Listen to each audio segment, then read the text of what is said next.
Okay, order in the court. Silencio.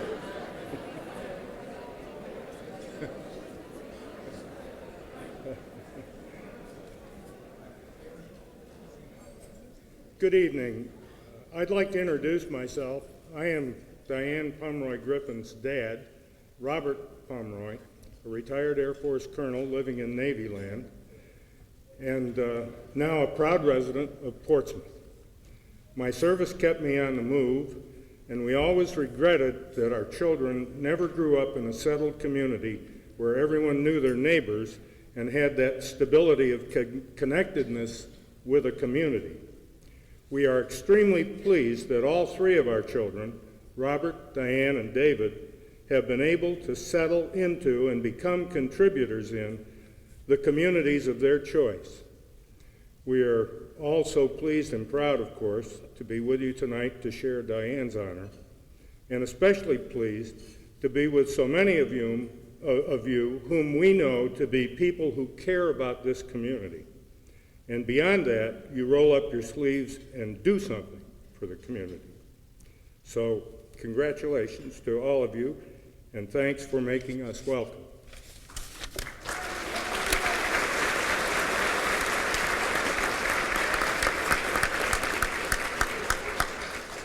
Well, thank you very much. I promise to try to be funny at least once. Now I would like to call upon Reverend Walter Hunting to give us the invocation.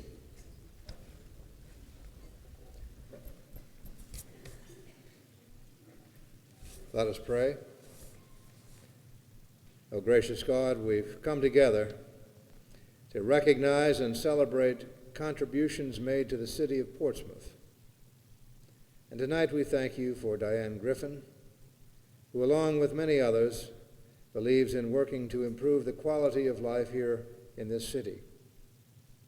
Her work with numerous groups and organizations has made a difference and continues to do so.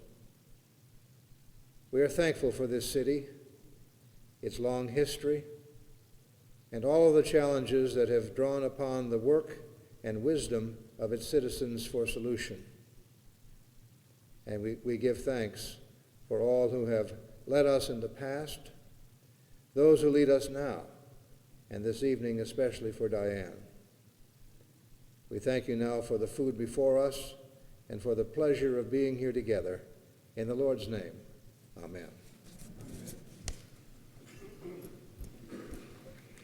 Thank you, Reverend Hunting. Now, Howard Bender, the festival director of the Toady Music Fest and the Metropolitan Opera tenor, will perform for you. He will be accompanied by Anthony Owens, Minister of Music at Grove Park Baptist Church. Mr. Bender.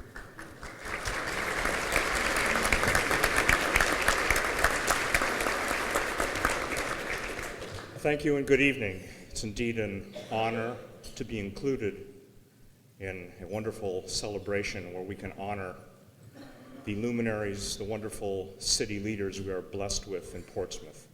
To Diane Griffin, to our city leadership here with us tonight, and to all of the former first citizens of Portsmouth. This is a very poignant text, and indeed text intertwined with melody, that makes all of us proud to be American citizens this month.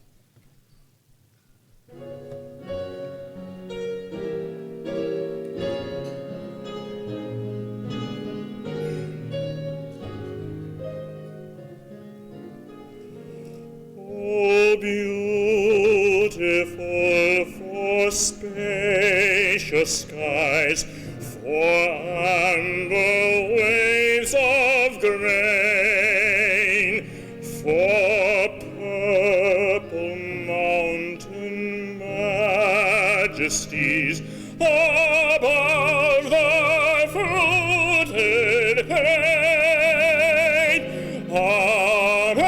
America, America, God shed his grace on thee, and Christ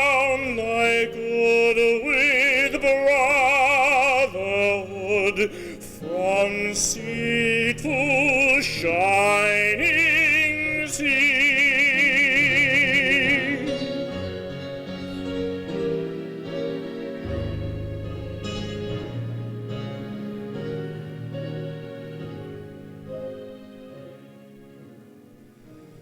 Oh, beautiful for patriot dream that sees beyond the years, thine alabaster cities gleam, undimmed by human tears.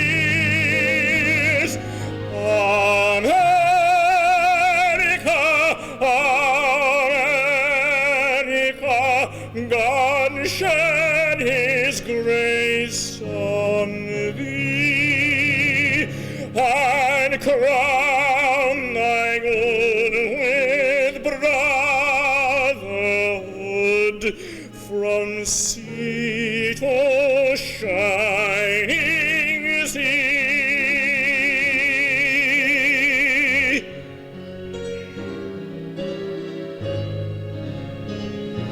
From sea to shining sea.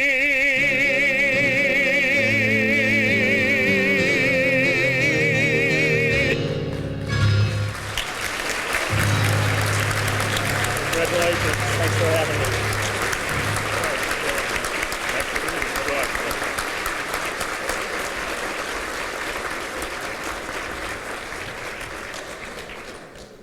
Thank you very much, Mr. Bender.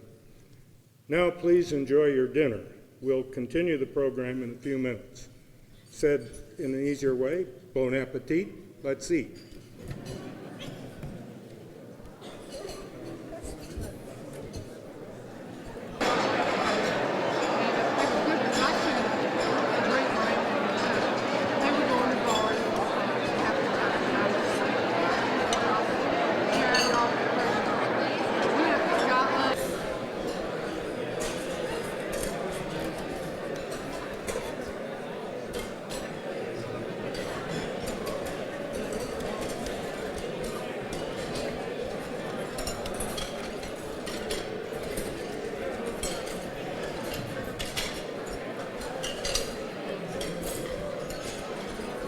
Okay, folks, it's that time again.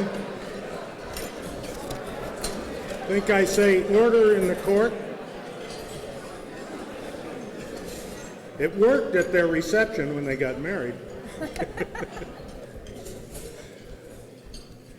I'd like to introduce now the first citizen of the year 2000, David Tinch, who will welcome you to the banquet and recognize our special guests. David.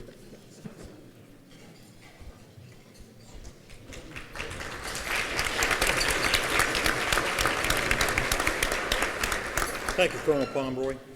Good evening. On behalf of the First Citizens Committee of Portsmouth, I would like to welcome you to this grand celebration honoring Diane Pomeroy Griffin for her many years of volunteerism and dedication in the city of Portsmouth. This time I'd like to recognize some special guests. Senator Fred Quayle. See here.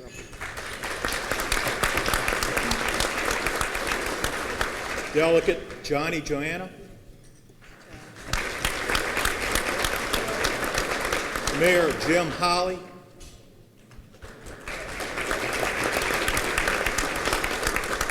honorable members of our City Council, Tommy Benn, Bernard Griffin,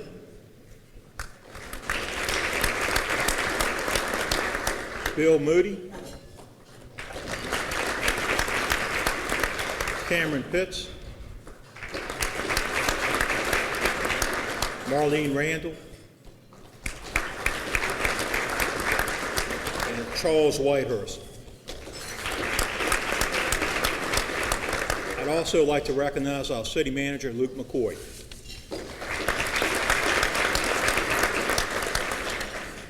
I'd also like to recognize our former first citizens who are present with us tonight. Bob Aston, Herb Bangle, Michael Blackman,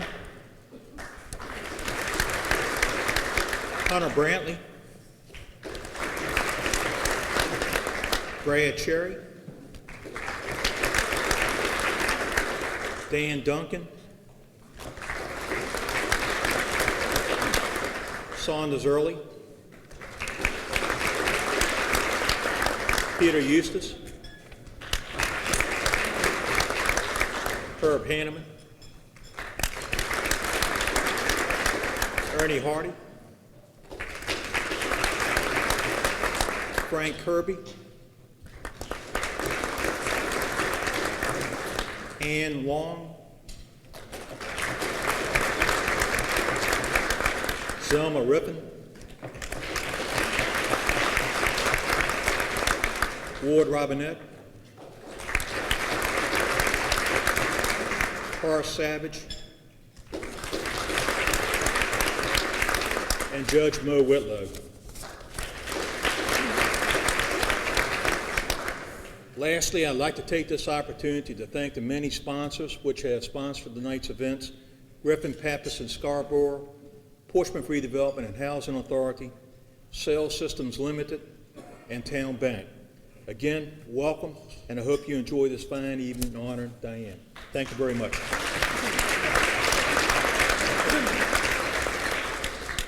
Thank you, Mr. Tinch. I'd like to introduce the head table now from your left. First, my Air Force reinforcement, David Tinch, and his wife, Mrs. April Tinch. He was First Citizen for the year 2000, as we know, and then First Citizen for the year 2001, Michael Blackman, and Mrs. Paula Blackman. I'd like to introduce my wife, Carol Pomeroy, whose contribution to this event is to bring a tremendously wonderful set of jeans from the state of New York.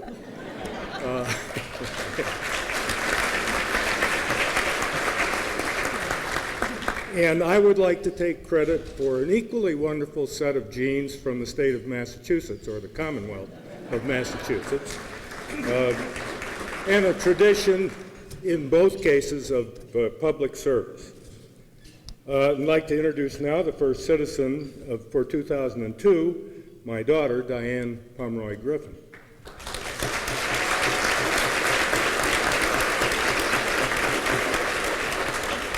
And her husband, who brings a wonderful set of Virginia jeans to her support, Earl Griffin.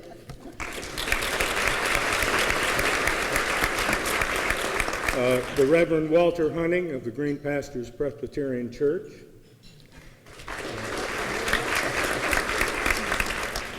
Speaker Nancy Styron.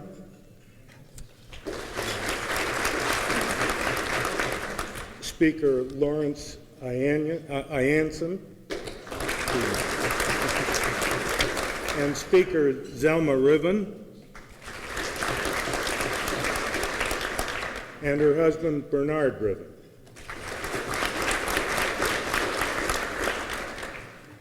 Now I need to go to my cheat sheet. The first speaker who will speak in support of this candidacy, nomination, office, whatever it is, will be Nancy Styron. Nancy is the executive director of the Girls Inc. Center for Youth, having worked her way through the ranks of that institution, starting as a secretary bookkeeper. She has known Diane for more than 20 years and worked very closely with her in all aspects of the business of the Center for Youth. Ms. Styron?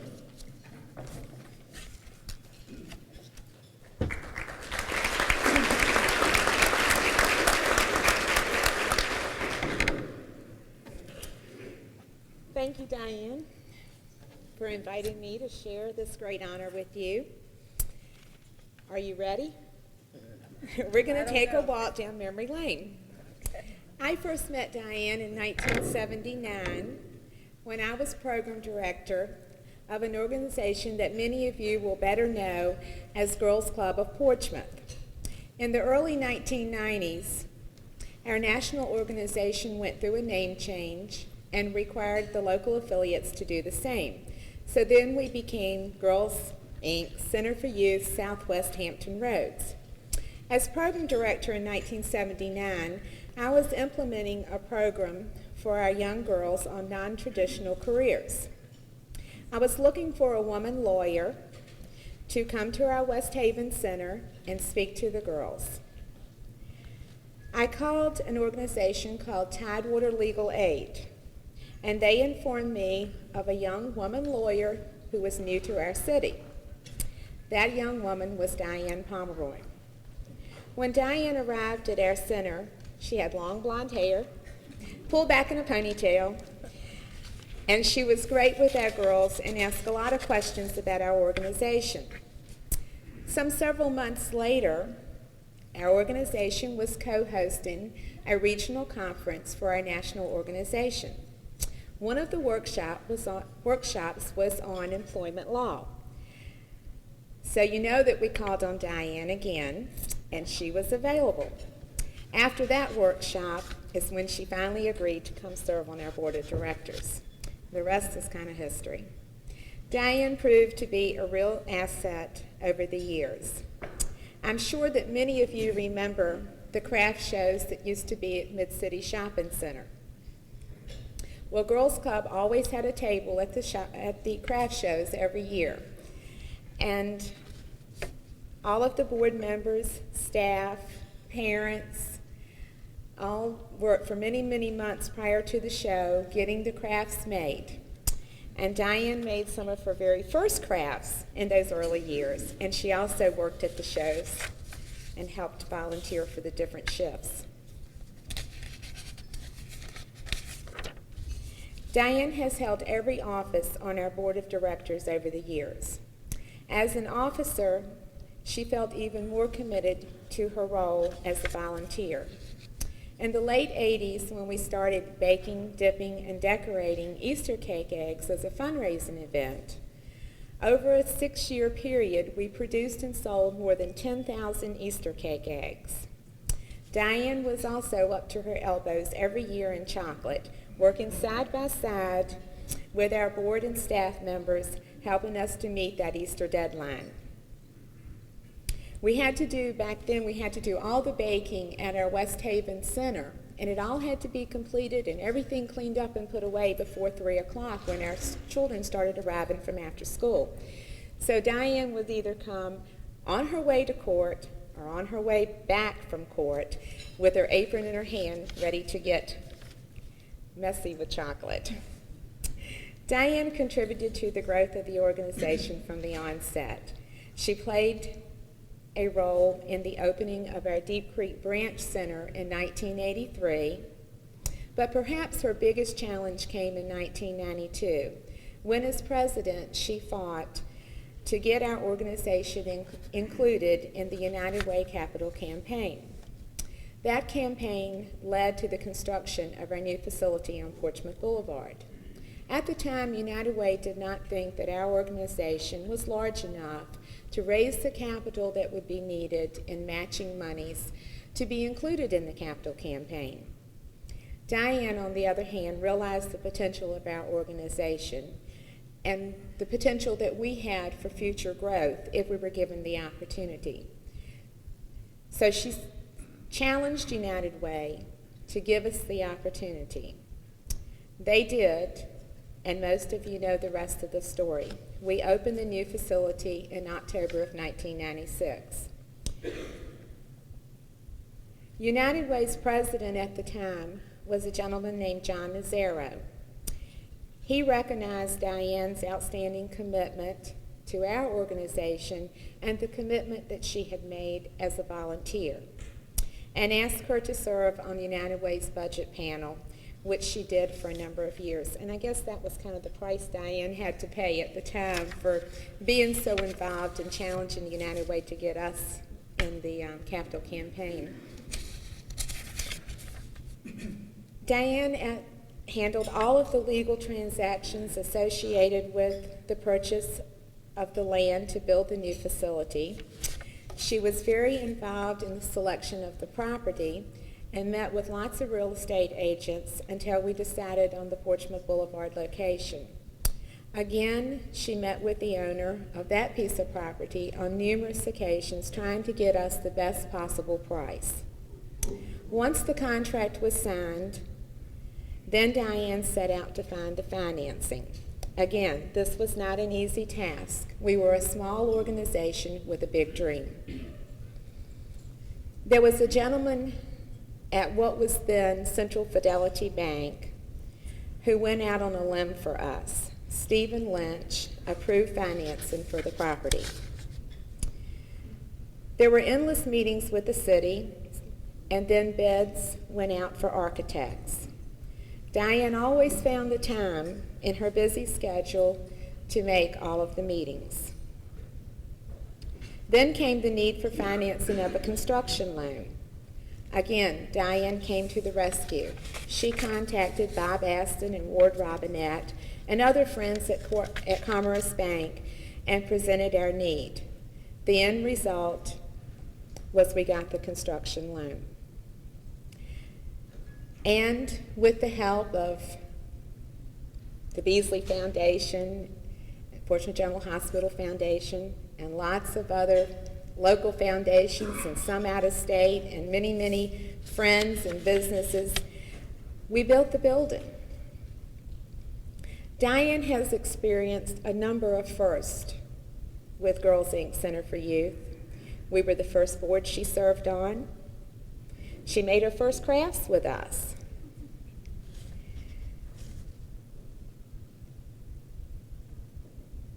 She baked, dipped, and decorated her first and probably her last cake eggs with us.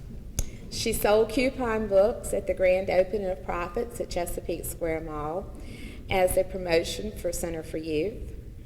We are more than likely the only board she has held all the offices on, and probably the board she has rotated on and off of the most. She's even agreed to come back on our board in January. Right, Diane? Even when Diane was not an active board member, she remained an honorary member and stayed in touch. In 1999, when Girls Inc. Center for Youth began planning its first annual celebration luncheon, honoring women in the community who were strong, smart, and bold, Diane's nomination was one of the first that we received. Diane and 9 other women were honored that year. I've known Diane for the past 24 years. I remember the first time I met her. I remember when she married Earl. I remember when Carrie and Richard were born. I was responsible for writing grants to obtain the capital support back during the first campaign. When I would receive an award, Diane was the first person I called because I knew she would share in my excitement. I also knew that when I got those letters of rejection that she would tell me to keep trying, which she did. Last year when I was experiencing some medical problems and Diane heard about my pending surgery from a mutual friend, she showed up one morning at my office door just to make sure I was okay and offer me support. Over the years, Diane has been more than a board member. She has been a friend. In the nonprofit world, potential funders always want to know about outcome measures and what makes one unique from another. In the world of volunteers, what makes a volunteer unique is caring, and the outcome is making a difference. Diane, what makes you unique is you cared enough to make a difference for Center for Youth. Thank you.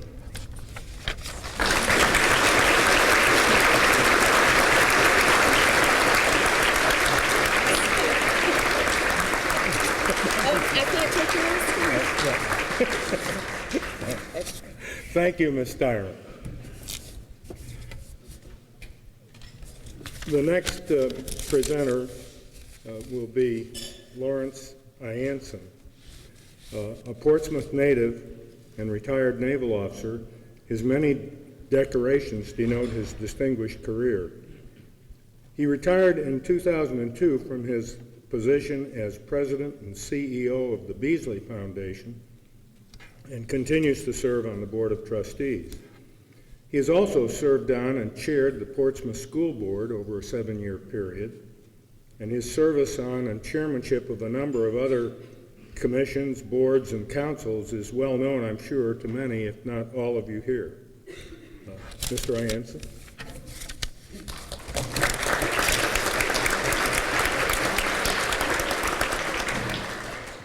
Good evening. What an honor and a privilege it is for me to stand before you tonight to make a few remarks about Diane. I guess I was kind of overcome when she called and asked if I would share my impressions of her tonight.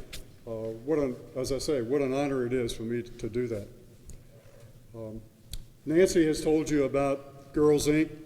I'm going to tell you a little bit more about Girls Inc. because I saw it from a different perspective. And it will help me convey some of the impressions that I have of Diane. I had never met Diane until she and Fran Deeds, a former executive director of the Girls Club, showed up at my office one day with a proposal. The Portsmouth Club operated out of an old cinder block building in West Haven that was too small to do what they really needed to do. They had a vision for a new center. They found a piece of property out on the corner of Victory Boulevard and George Washington Highway that they wanted to purchase. The United Way, in their capital campaign rules, required that an organization have property on which to build a facility before they would let them take part in the campaign. And so this was really a first step. They really had to have this property before they could go out and try to raise money to build a center. Well, very early in their presentation, they mentioned the figure $400,000 that they would like for the Beasley Foundation to either grant them or loan them. I'll tell you, I was flabbergasted. I had not been president of the foundation very long, but no one had come and asked for any commitment like that. I managed to maintain my composure and listen to the full proposal, and then had to turn to them and tell them, first, we didn't make loans, and second, we have never made a gift of that size. In fact, I just had to say, no, we can't do it. But they were not deterred. They left walking upright, and I knew for sure that they were not going to give up. Nancy has told you what happened after that, and the dream of a new center became a reality on Portsmouth Boulevard, and fortunately the foundation was in a position to help make that come true.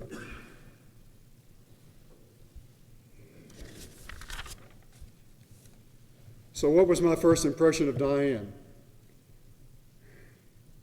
This young lawyer who had a vision and a commitment to what she was doing for the citizens of Portsmouth.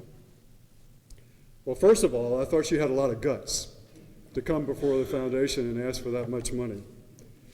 But she never wavered in her request, and she didn't lose her composure when I told her and Fran no. I was impressed with her knowledge about the Girls Club. I knew she just wasn't a board member in name only who had her name listed on a letterhead. She was involved, and that was easy to recognize. I knew that she had thoroughly investigated the options open to them as far as purchasing land and in participating in the capital campaign. In other words, I knew she had done her staff work ahead of time. That was impressive to me. And in fact, I made a mental note at that time that Diane Griffin was someone special.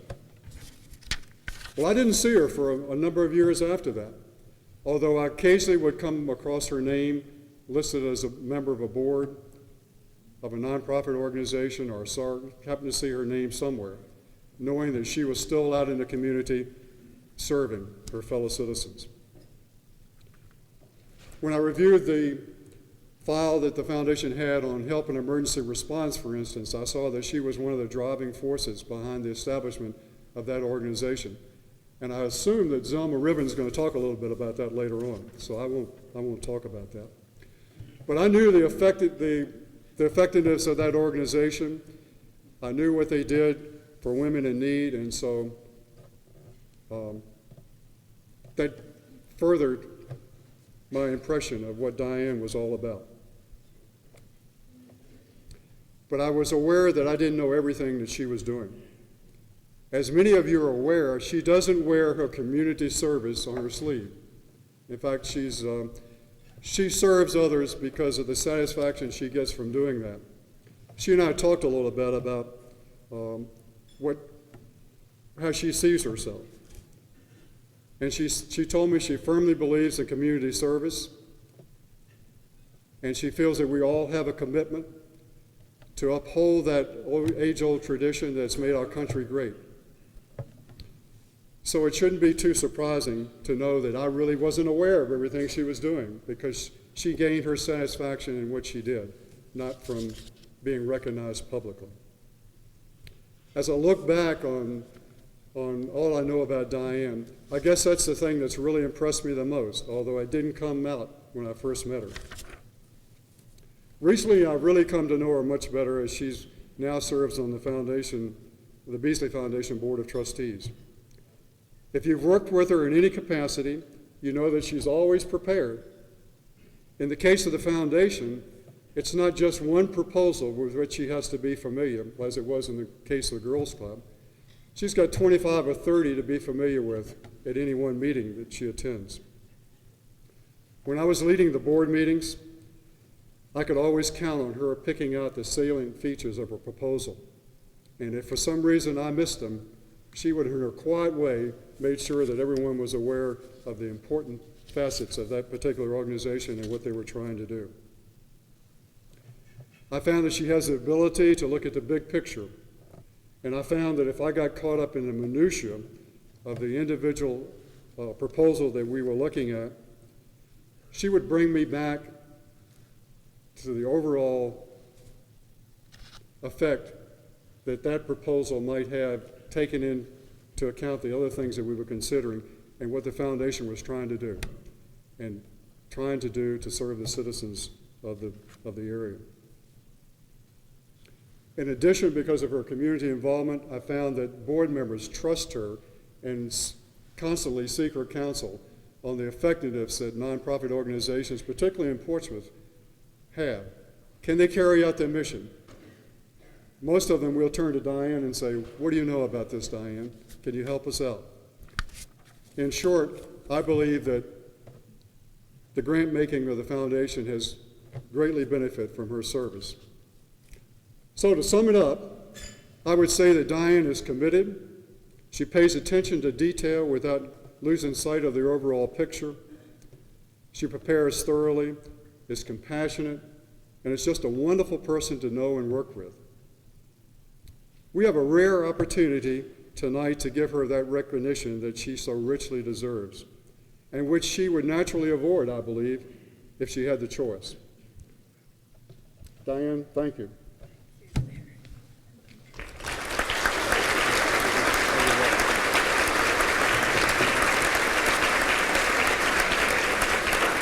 Thank you very much, Mr. Ianson. The third speaker will be Zelma Riven. I think that that's certainly someone who needs no introduction here, coming from a line of female achievers, very active in community affairs and civic affairs, and at all levels, and owner of the very famous. Most of all, our first citizen of 1994. Ms. Riven.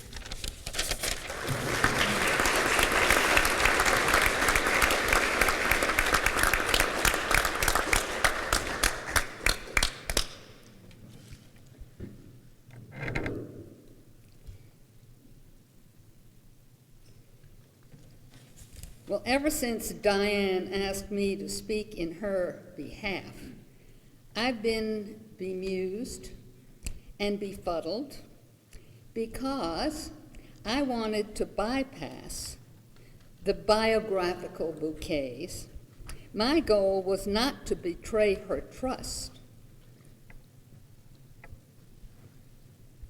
or becloud her beauty, but to bring you some of the just between us stuff that reveals her beguiling nature.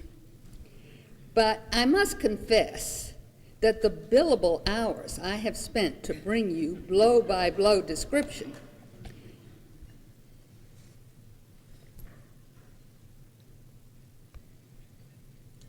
of silly blunders, of naughty behaviors, have been to no avail.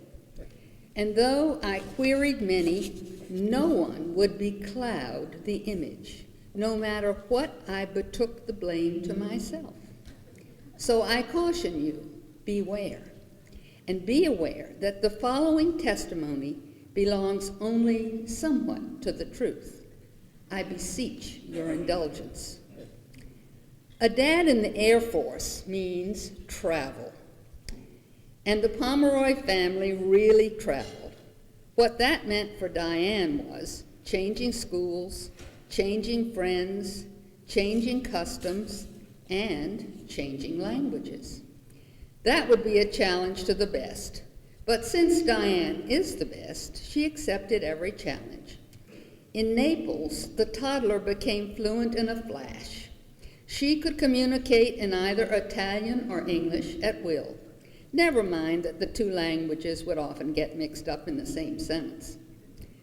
Photographs from life in England reveal a prim little miss in proper private school uniform. However, not just the dress code was rigid, the academic requirements were excessive. Of course, Diane excelled. She became 11 plus.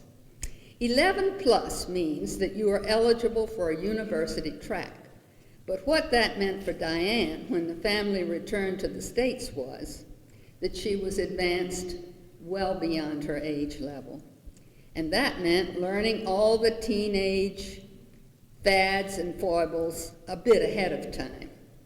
Peer pressure prevailed over parental wishes. I am told that Diane and her mom may have had some misunderstandings about appropriate clothing and makeup. And then, a little later, there was the matter of learning to drive. Teaching her to drive turned out to be a vain effort for her parents, but Diane found a friend who agreed to be a substitute driving instructor. A telephone cable cover became the victim of that fateful lesson, and a big dent resulted from the crash. If you care to visit Fairfax, Virginia, you can examine the evidence which is known to the family as Diane's dent. Now, we all know that Diane has distinguished herself as a legal mediator, but her parents began her training for that role at a very young age. The problem was 2 rambunctious boys. The solution was to seat Diane between them in the back seat of the car. Thus, a referee was born. And that referee, or mediator, this teenager adjudicator, must have had some foolish moments. Else, I must ask Diane, why did they call you Diz? I'll never tell. Perhaps many of you know that Diane is an avid gardener and that she tends a showplace greenhouse. But isn't it interesting that she absolutely refused to share yard work with her brothers? Wouldn't pull a single weed. Now we all need to know, what about the legal part? How did she come to that? At University of Virginia, her major was sociology. Understanding social problems, though, wasn't enough for Diane.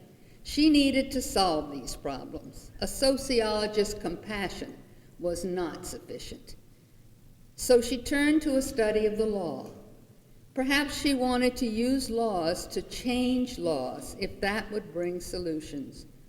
Law school was the route, and the route she chose after law school was legal aid, that is, offering free legal advice. And it was legal aid that brought her to Portsmouth. Weren't we lucky? Well, now the real story begins. It begins in domestic relations court. Diane represented the woman in a divorce settlement. And who do you think the opposing lawyer was? Earl Griffin. Well, he won the case. And he also won the girl. However, Portsmouth was the really big winner. Right from the start, Diane involved herself with a passion in the problems of women and divorce laws, women and abuse, and then with the girls. Her goal to provide girls with the information, the knowledge, and the strength to face the world. She engaged in all these activities with modesty, but also with a certainty underscored with daring and determination. As we all know, these projects require meetings, many meetings. If you can't leave your family, you bring them along. So infant Carrie came along in her cradle, and there was Diane with law briefs on one shoulder and a diaper bag on the other. To manage a family, to develop a new law business, and to assume a leadership role in many, many community projects, that required very astute planning. So Diane, of course, became very efficient, well organized. No detail would be left to chance. Murphy's Law was not in her lexicon. Even family trips were executed in minute detail. The scheduling, the packing, the transportation, and reservations, all in perfect order. Everyone grew to expect this. But then there was this once. All four Griffins sitting in the airport, waiting for boarding time, when suddenly Diane realized she had left the tickets at home. Luckily, there was a later plane. Since then, no one in the family has missed a plane, and Diane has not missed a single opportunity to serve this community. Public and private agencies have all benefited. The Portsmouth Community Foundation, the Beasley Foundation, the Portsmouth Partnership, Portsmouth Redevelopment and Housing Authority, the Hearst Shelter, etc., etc., etc. Of them all, services to women and girls has been her focus. Some of you mythologists no doubt know the legend of the ancient Roman deity, the goddess Diana. You probably think of Diana as the virgin goddess of the moon or the goddess of hunting. But in the world of the gods, Diana was really known and worshipped as the protector of women. Reference to goddess may seem a bit of a stretch, but I warned you at the start that my bouquets might be a bit beyond belief. Never let it be said that I take no blame for this breach of trust. Hurriedly, I betake my leave, because I am of the belief that Diane may no longer befriend me. Well, whatever will be, will be. I do believe, however, that the legacy that Diane Pomeroy Griffin inspires is a bedazzling bequest to us all.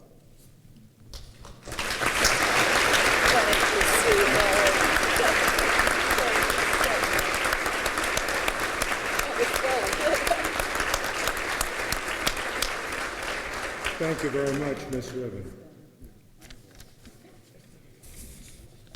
The presentation of the citation and medal will be done by Michael Blackman. For any of you who missed this event last year, I can only tell you that Michael Blackman seems to have been an active and successful participant and contributor of time and talent to every worthwhile cause undertaken in his hometown of Portsmouth. and also in areas well beyond Portsmouth, achieving great results in the interest of his fellow citizens. Last year's first citizen, Michael Blackman, to present the award.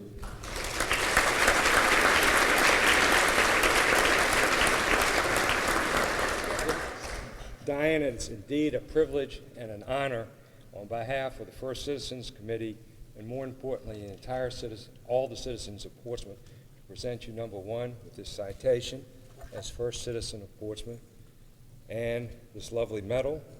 I hope I put it on the right way. And congratulations for a well-deserved honor.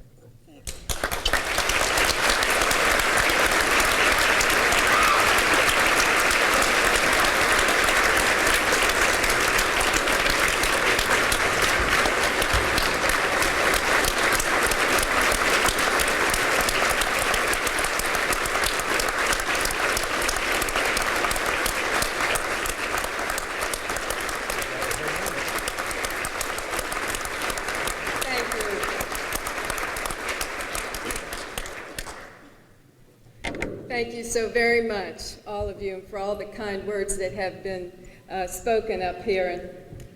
And Zelma put me in mind of a small story when it is true, I moved around a lot and had to do a lot of adapting, and I did move back to this country, and I was skipped ahead a year in school because the English schools had prepared me for a grade level ahead of where I should have been when I arrived back here. But it's not entirely true that I was beyond my, ahead of myself in the social customs, because I scrambled a little bit when we moved back here from England, and I can remember standing at the lockers in the school and hearing two girls talk to each other about how they were going to go home and get their Levi's.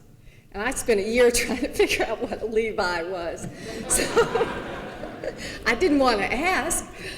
Anyway, I did, so we all learn as we move along. I want to say or introduce my brothers before we start. They've come here from a long way. My brother Bob from Denver. Stand up, Bob.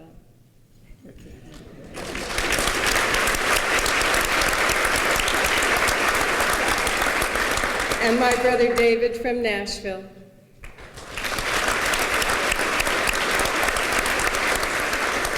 And I have to tell you, it has been such a treat to have them with us for the last several days, and they still need a referee every once in a while. Well, I thank all of you for this extraordinary recognition and reception. I want you to know that I'm very proud to be here, and that I'm very proud of this city. I came to Portsmouth sight unseen, so to speak, and I was 25 years old. I was fresh out of law school. I discovered a city that was friendly and was eager to do some things right, to ensure that community problems were addressed in a positive manner. That was 25 years ago. I have thrived here, personally and professionally, and the communality of this community is still very apparent to me. While there may be disagreement on the details of how to accomplish certain goals, the city and its constituents share consensus on what those goals should be. I think this cooperative spirit has enabled the success of many of the projects that I have been involved with. I must also tell you that everything that I have done as a team player. And one of the best examples I can cite is the creation of Help and Emergency Response, better known by its acronym as the HER Shelter. Elaine Weitzman and Gail Tiesinga, neither of whom I knew at the time, and unfortunately neither of whom could be here tonight, made a decision to do something about the city's lack of services for battered women. So they assembled a group, carefully recruiting one of everything that a successful enterprise might need. There was a politician and a City Hall insider, that was Gloria Webb. There was a respected business person, that was Zelma Riven. Someone with experience in personnel and social services, Ms. Dot Evans. Dot's here tonight. a realtor and housing specialist, Ms. Rachel Benzie, and a lawyer, that was me. Together, using our individual areas of expertise to efficiently dispatch organization, funding, management, and building issues, we created a nonprofit agency that is a model for shelter programs across the Commonwealth, if not beyond. Now, we did a lot of talking in the early days, all of us, to anyone that would hear from us, and we got a lot of help from civic and social organizations, from the city, the Housing Authority, the Virginia Power Company, and countless individuals who contributed time and labor as well as money. This is my chance to thank the community and especially the other founding mothers for making my work so meaningful. Thank you, ladies. You are inspiration to me still. As Nancy Styron has already shared with you, my association with Girls Inc. Center for Youth has been both long and very rewarding.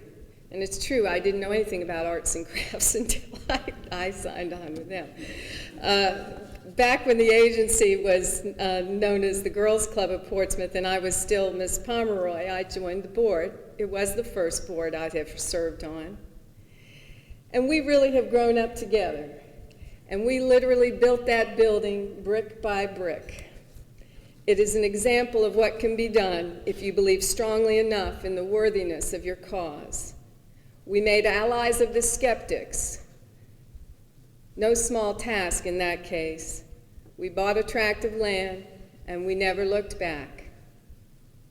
There are many other wonderful examples of good, solid grassroots efforts by dedicated volunteers that achieve outcomes far greater than the sum of the parts. Portsmouth's long tradition of volunteerism has generated an effective symbiosis between those who advocate for specific community needs, those who have the ability and resources to help, and the city. The Portsmouth Area Resources Coalition, better known by its acronym PARC, is one such glowing example. During the time I was active on the PARC Board of Directors, I got to know two people I would like to remember tonight. The late Tate Buchanan, volunteer par excellence, on whose great spirit, sense of humor, and management expertise I came to rely for advice on many subjects. It was through Tate that I came to understand that the true meaning of the word mentor was teacher. The other is the late Keturah Carey Harvey. Keturah served as executive director of PARC in its formative years, and her quiet grace and fortitude were inspiring to all of us who had the privilege to know her. Volunteers are by some definitions unpaid servants. We serve for many reasons. Perhaps because the cause is worthy, the need is great, there is some special personal meaning involved, or because simply we were asked to. But no matter what the reason, volunteers choose to serve of their own volition. A decision to volunteer bespeaks a commitment to play an active role, however big or small, in meeting a need, redressing a problem, or sustaining ongoing endeavors. My work in the Portsmouth community essentially grew out of a motivation to help the disenfranchised, those whose needs were great, but who were powerless to affect outcomes, the victims of spousal abuse, the homeless, children in need of care, parents in need of affordable housing and affordable quality daycare. Certainly, and happily, much has been accomplished in recent years in the provision of human services and the overall revitalization of the city of Portsmouth. But the eradication of social ills and urban blight is by its very nature a perpetual goal, and much remains to do. There are many distinguished citizens here tonight, some whose names you know, and some whose names you don't know. And the collective civic contributions they represent are enormous. Also represented here tonight are two groups of relative newcomers, participants in the LEFCO leadership class and the Portsmouth Community Foundation's Impact Fund. For those of you who are not familiar with them, the LEFCO Leadership Class is a comprehensive leadership training curriculum designed to inform and encourage young people to participate actively in community affairs. The Portsmouth Community Foundation Impact Fund was founded 2 years ago to inform and encourage young people to participate actively in philanthropic and community endeavors. There are tables. Representatives from the LEFCO Foundation are seated at the table to my far left, and representatives from the Impact Fund are seated at the table next to them. I commend their interest, and I would like to share a few thoughts with them. Remember that good intentions are not enough. Do not think that you are entitled to leadership simply because you have thought of it. The burden is on you to make your presence known and then to make a difference. Recognize a mentor when you see one and learn from them. Make a true commitment to the organization you are part of or the idea that you are pursuing. Identify tasks that need doing and break them down into logical steps. Listen to everyone. When there are many voices, you will find someone with something useful to say. Build coalitions. Don't hesitate to take a risk or ask a question or make a phone call. Be creative. I think the current phrase is think outside the box. Stay committed. Don't be discouraged. Margaret Mead, the noted anthropologist, once said, "Never believe that a few caring people can't change the world, for indeed, that's all who ever have." A special word to the young women out there. I recognize that you are often wage earners and managers of households and principal care providers for young and for old, and that your time for public service is at a premium. But I also know that your capacities are great and your shoulders are strong.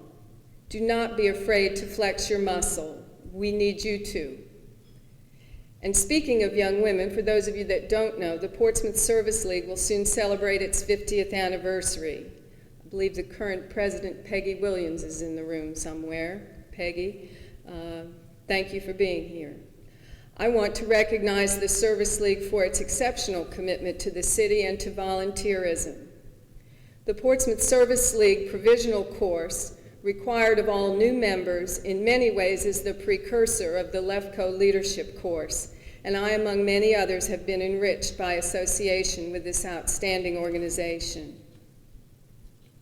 Before I close, I want to say thank you to the many family, friends, and colleagues who have come here tonight. With a special tip of the hat to my friends from Marshall With Law School. Thanks, guys. I can't believe you're all here. I've introduced my brother. Thank you again for being here. It's made this a very special set of days. Very special thanks to my husband, Earl, to Carrie, my daughter, and Richard, my son. You are my greatest friends and supporters. Mom and Dad, this one's for you.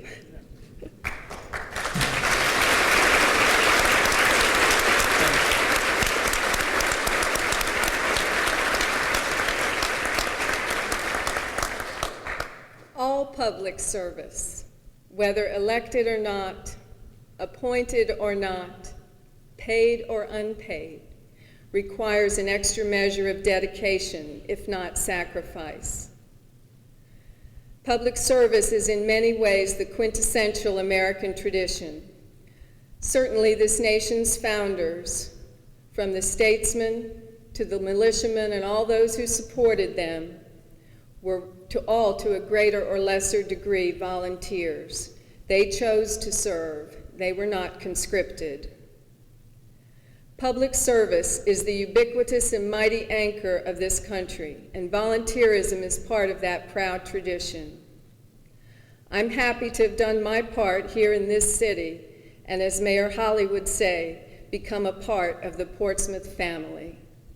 Good night and Godspeed.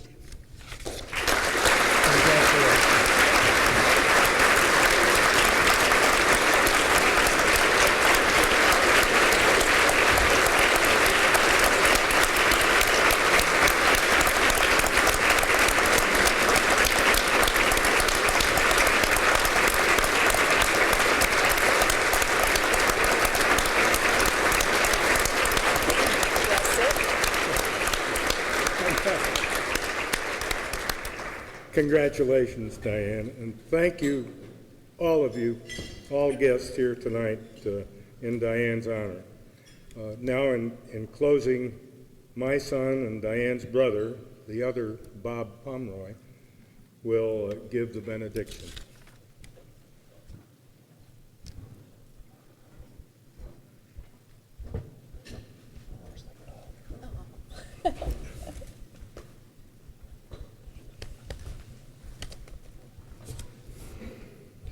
Would you join me, please, in prayer? Dear Lord, good and gracious God, we give you praise and thanks this night for the many blessings you've showered upon us, for this celebration and those gathered here, for this community and all communities, for our families and for all families, for your powerful healing work in Diane, and for your healing through Diane here in the Portsmouth community. We give you thanks for all you are doing in us and all you are doing in those around us. Dear Lord, help us to remember that you are the potter and we are the clay. Shape us and mold us. Make us instruments of your peace and love and grace. Be at work in our hearts. Draw us close, and as you draw each one of us closer to you, may you also draw us closer to one another. We ask especially this night that you be with those in special need. Lead us, Lord, to extend a helping hand and to build bridges to those who need us in their lives. And we ask, Lord, that you would also find and be found by those who need you in their lives. As we close this night, we ask your continued blessing on Diane, her family, this community, and this great nation. In Jesus' name, amen.